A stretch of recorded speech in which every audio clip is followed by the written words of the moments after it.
It might be our most complete effort. It felt like an Atlantic 10 tournament game. It felt like we were in Richmond. The way both teams battled and fought and traded punches. And I love the aggressiveness that we had on the offense and the defensive end, how we played with a sense of desperation, and just really happy for the kids. Their warm-up was the best warm-up that we had all year. And a lot of times when you're talking, that equals energy. And when you have energy, that equals aggressiveness. And we certainly saw that tonight. And we beat a very well-coached LaSalle team. And we're obviously very happy. And let me add by that, we had contributions that were key contributions from literally the entire roster. And so I could not be more proud of what this victory is, because this is a total team victory. I can't think of another game at Duquesne in my time here that has been so team oriented with big plays from so many different people. Just a really good win tonight. Talk about a heck of a turnaround, Dan. You go from that last game to this game. What was it in between that made tonight possible? I don't know. If I did, I'd bottle it and I'd sell it to every coach in America not named Gino. Kids are funny, and this is certainly a year that is like no other. And when you look at the last game, I think when you miss layups early and the other team is red hot, and like I mentioned, ran into a buzzsaw, we never gave up. We won the third and fourth quarter there. We just ran into a buzzsaw there. Today, we jumped on them early, and then we just had so many key contributions. I could literally go down our entire roster with what people did, and I'll start with the aggressive defense that was played by Meg McConnell, and then Kirsten Elliott's really aggressive defense. Our numerous dives on the floor from Nye and Diamond, and their drives to the basket were just outstanding. And then, Libby out there just playing such a smart, cerebral game of letting the defense commit and then making the counter move to that and finding our people in the post.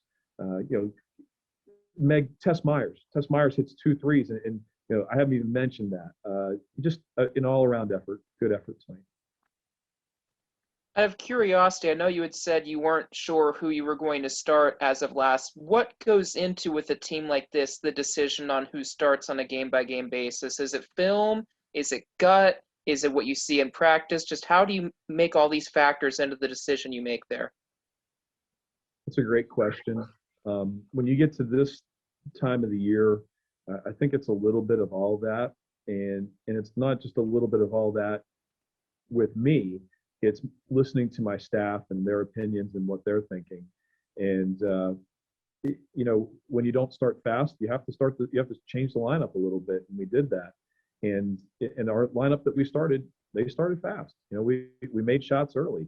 And, a kid like Kirsten Elliott, who's a 5th-year senior, I'm sure she wants to start. But the way things worked out, it's a pretty good starting lineup right now. And so things may be the same at St. Joe's. They may not be. We'll take a look at it. I think when you look at how many minutes people played, you only had one person playing really serious minutes, and that's Amaya Hamilton with 37. Everyone else was 26 or below. And so I think you can see it's one thing to start, but you need to be a finisher. And that's what we've preached, be the finisher. And the people that we saw on the floor at the end of the game, they finished it. And so they should be very proud and not worry about who's starting. How much of a reminder is that, Dan, with a lot of young girls, young ladies that are used to starting, used to having experience and successful experience in that, and telling them, hey, we have this plan, just trust us and trust yourself, and the rest will take care of itself? I don't really ever use the word trust. I think because we already have that established bond. I believe that the players know that the coaching staff cares deeply about them. And so it is managing people and their personalities and egos. And there are going to be people that are going to be hurt because they're not starting. Maybe they're used to it, or maybe they're used to starting every game in their high school career, whatever it may be. But again, you want to be the finisher, and that's the most important thing: is finishing the game with a W and being on that floor at the end. And boy, I'd love to have every game like this. I obviously don't like it this close, but to see, I mean, you look at the contributions: 8, 7, 8, 7, 7, 9, 11, 7, 7, and 3. I don't think I've seen more balanced scoring in a box score. Really proud of them tonight.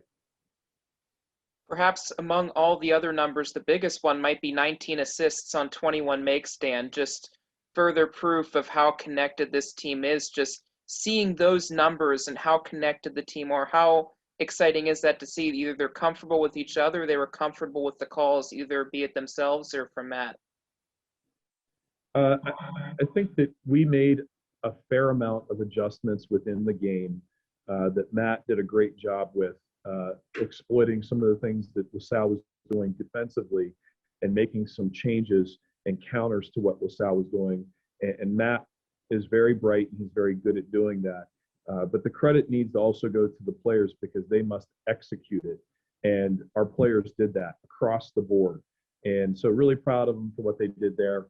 And yeah, I mean, like, I just can't get over the balance that we had tonight and the success we had with big plays from everyone.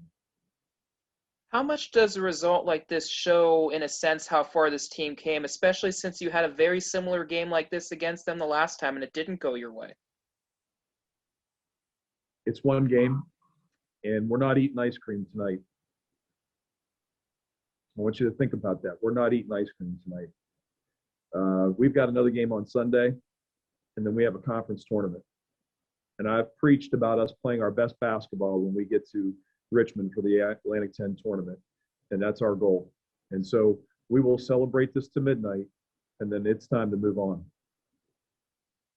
You mentioned since Libby came back that this team's become more comfortable as closers and found more consistency. What, in addition maybe to Libby's return within the last couple of weeks or so with these 50-50 games, do you feel that has allowed the pendulum to switch?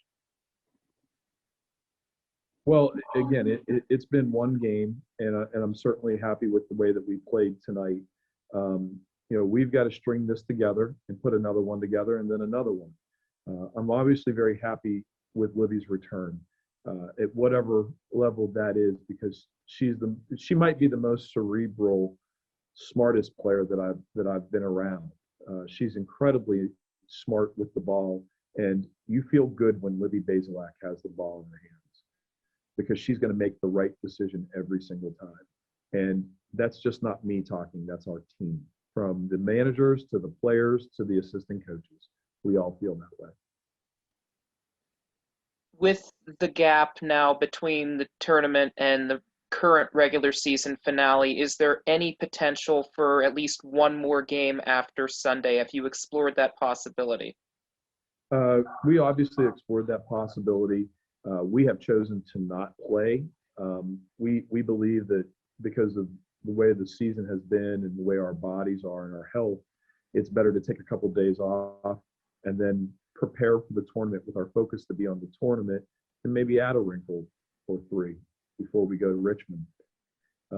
What also matters is that we're in a situation like we've talked about in every press conference where it's been a very taxing year on our entire program, and these players need the time to focus on their academic work, and they need time to let their bodies heal, and we felt like the best thing that we could do is to go against ourselves and against male practice players and not introduce a team from outside into our bubble and possibly have an issue there. So we decided to not play. You just mentioned male practice players. I know earlier that was not a possibility. Since when has that been a possibility, and how excited are you for that wrinkle? Well, we have two. And we've had them pretty much all season. Well, we had a month or so there in January where we did not have them. So we have 2, and then Vanessa and Coach Vanessa and Coach Cherie have become practice players, and Cherie Lee and Vanessa Abel are good at basketball. And practice is you'd like to see practice. It's very fun.